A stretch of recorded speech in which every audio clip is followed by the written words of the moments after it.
Sibu Mabena has worked as a brand coordinator for some of the biggest companies in South Africa. After being headhunted to become the operations manager for a social media agency, she helped grow it from 1 million rand grossing business to a 10 million rand grossing business in just under, get this, 6 months. She now owns her very own creative communications agency called Duma Collective, which is behind some of the biggest music concerts in the country. Now, if you've got any questions for Sibu, connect with us online and remember to use the hashtag Afternoon Express in all of your comments. Welcome to the Loft, Sibu. It's so lovely to have you. Thanks, Melissa. Really great to be here. So I really want to pick your brain on how you made the jump as a dancer initially to now running and owning your own agency. So what dancing really helped me with was exposing me to really big events. We competed internationally, competed nationally. I was in the hip-hop dancing space, so part of the SA dance team. People don't know that exists, but there is an actual SA hip-hop dancing team. Wow. And we really got to see what happens in other countries, how other people work, how events are supposed to look, and that really enticed me into wanting to do that for our own country and feeling like my people should be exposed to these kind of things.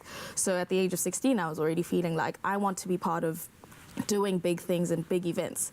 So I asked to intern at one of the biggest dance competitions in SA, which was called Masters of Rhythm at the time. Yes, oh, throwback. Take me back, girl. Yes, all the crumping, you got served, all of that was influencing us. And by asking to be behind the scenes, I was really just asking to see how I can be a part of bringing this to my people.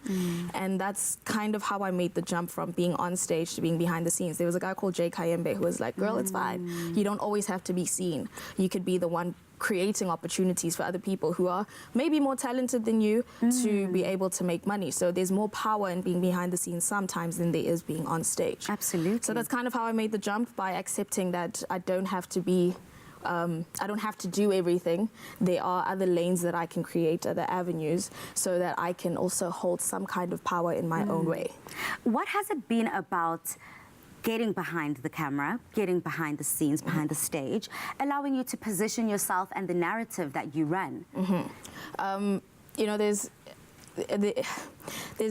so much value being put on the people that you see, right? The celebrities, the artists, the performers, and all of that value is created by people. So there are so many talented people in the world, but who is the one creating the platforms for these talented people to be able to perform, to monetize their talents? And I think that's, whilst they are powerful in their own right, if it wasn't for the people behind the scenes, their talent wouldn't have anywhere to live. So understanding that you don't have to be the one that's seen to be the one that's calling the shots is quite powerful, I would say, because it positions you to be able to do more for other people and not just yourself, but still being able to monetize what you're able to do. Absolutely. And you've done that so effortlessly. I think for us looking on the outside, it looks like it's just been smooth sailing. You've just been making this money. You've been helping companies make money and grow. What are some of the challenges that you came across? I think being able to profile myself so that people could understand what it is I do, what value do I bring to the table. You know, you get to, as a young person, firstly, you get into spaces that people have been working for a very long time. So it becomes difficult to fight your way through the establishment. And then, you know, I get asked about being a female in the industry. That's not really the biggest challenge for me, because what I have to say has value. And I got to understand that at a very early stage in my game. So it wasn't that, oh, I'm a female in a boys' club. It was, how do I package what I have to say in a manner that these people will find value and then give me a seat at the table. And now I've got seats at many tables. Now I'm trying to open up that privilege or those opportunities to other people. So it's also getting clients to understand that it's not just me anymore. I actually have a business. I have 7 employees, and these are people that you need to give a chance as well, because what we do isn't something we've learned in textbooks. No. You know, there are things that we've learned at varsity and how to do things, but give us a chance to be at the table as well and add our contributions, and you'll see that there is value in what we're saying, because we're talking from a point of knowledge. Absolutely. Sibu, what do you think for you is the most powerful point of running your own business? Is it employee empowering your employees? Is it being able to give back? Or is it being able to stand up and say, I did that? Wow, pat on the back.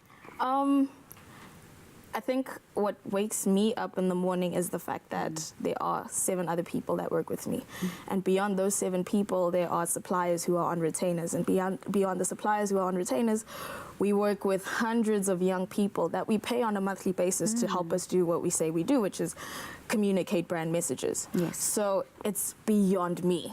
And my team is incredible. I have a really great team of people, and because they're so passionate, I have to supersede their passion as well. Wow. So it's... Oh, that's challenging. It is, but you know, when you look at someone who's graduated because she pays her own fees because she has a salary, or someone who buys themselves a car because they have a salary, or someone who's able to contribute to, you know, the expenses at home, or get a new place, or something like that, that's because I've been blessed enough to find a way to monetize my passion and be able to give people an opportunity to have fun and make money at the same time. Well, Sibu, I like to say no man is an island. We all need our community around us. Yeah. And we are nothing, as often expressed, without our viewers at home. And we've been asking them, do you have any questions for Sibu? We've got Itumeleng on Twitter who says, you are goals. I love to see strong, educated women doing the most. Independence is so sexy. Do you have anything to say to Itumeleng? I really do. Hey, Tumi. Thank you so much for that. Thank you for recognizing that a person can work hard and make it look cool, because hard work can get you what you want. And also just my independence isn't because of being one person on an island. There is a tribe. There are lots of people who are behind us. Like a big shout out to Maki, who's one of our clients, and she's so passionate about empowering us as a young Black agency. So I really implore people to explore collaboration, explore working with other people, because that's what helps you become independent. Ooh. Said like a true superstar. We've got Shireen Abrahams who asks, who firstly says, hi, what made you decide to follow this journey in your life? It must be difficult to choose with all the parts, being so talented. I mean, I did take a job. I was employed. I worked for MTV and MTV Base for a couple of months, and then I worked for a social media agency for a couple of months, and all of that was great, but I was earning a salary for myself. And I figured, you know, I want to do more for other people and have many opportunities to do things for people. So the whole thing around taking that step was, can I do it? And the answer was, why not? So that's what happened. Why not? I'm so glad that you answered the calling, because not only are you inspiration to myself, but to all of our viewers at home. Thank you for joining us, Sibu. Thank you guys for having me. This is a really great platform. Beautiful message, and happy Women's Month. Yay, thank you. Now, after the break, we catch up with biokineticist and author Litseho Zulu. Such a powerhouse. See you after the break.